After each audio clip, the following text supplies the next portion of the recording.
Okay, Gino Periera, CEO of NXT-ID. We're delighted to have you here this year with us, FiReStarter company. You're doing some amazing things.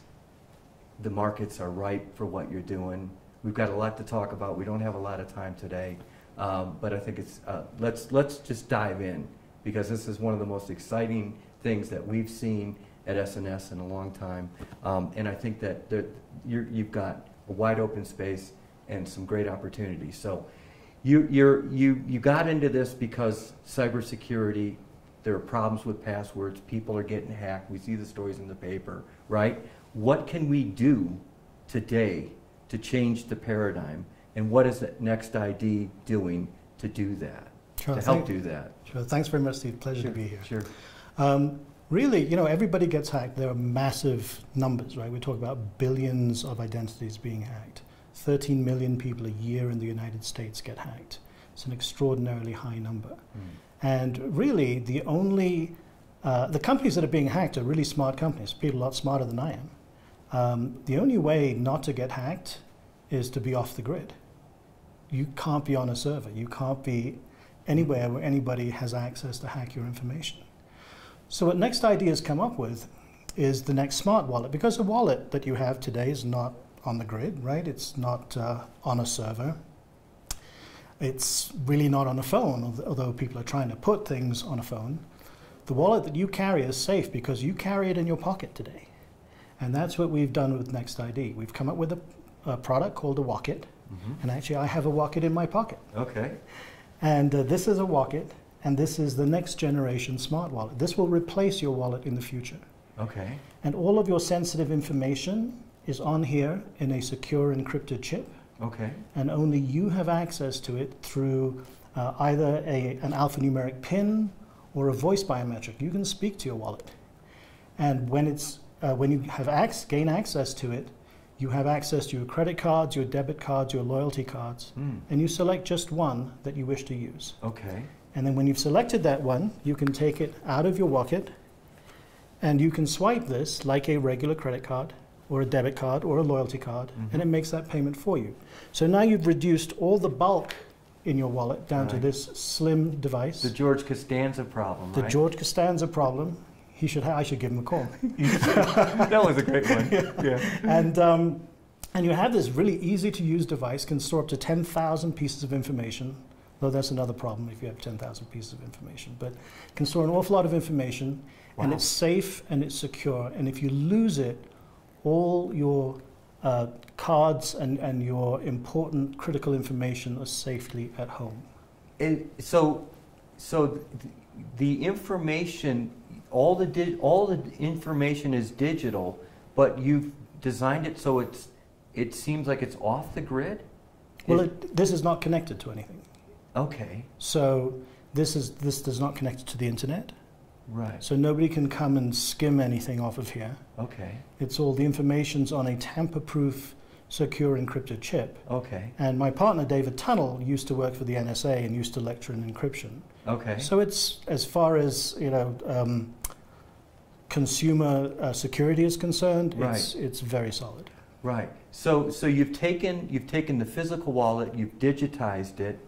And it's more convenient because you can carry all the information on one card in one wallet, and so it would seem, in terms of user friendliness, is it easy to use if a 50, 60-year-old person wanted to use it? Kids today use this technology. Right. It's nothing. Right? I'll take you through a quick example. Okay. So I'm lining up, and I'm at the line in the supermarket. So whilst I'm waiting in line, I'm typing in a code, and actually that only you know. That only I know. Okay. And actually, I have points at the supermarket, so I'm going to actually call up a barcode.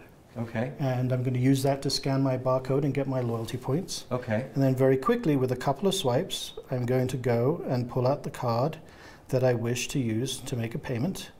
And it's on the screen here. It is only showing the last 4 digits, so I'm not giving away my identity. Okay. And then that has programmed this card that I will take and I'll swipe through the machine. Okay. So it really is, it's a matter of seconds. It's very simple and easy to use. It may take, 5 or 10 minutes to get accustomed to the touch screen and swiping back and forth, etc. But once you're used to it, it's very simple to use. So let's talk about consumer adoption. We've got a couple or more minutes. In terms of consumer adoption, right? This is a revolutionary product. It's one of the reasons why we selected you for as a FiReStarter. It's a revolutionary product. It's a new product. It's just now getting into the market this year, right? Correct. You made a splash at CES last year, which congratulations. We did. Thank you. And so how do you envision this rolling out into the market and being accepted? This kind of product in competition with Apple Pay, Samsung Pay. I mean, there's a lot going on in digital payments, right? There's a huge amount. And really, at the end of the day, it's all to the benefit of the consumer. So the consumer is going to use to pay with what they feel, they're going to use what they feel comfortable to pay with. Okay. There are going to be consumers that are going to love Apple Pay because they're Apple fans and they have it. They have a challenge in that Apple is available at a very limited number of point-of-sale terminals today. There's about 12 million.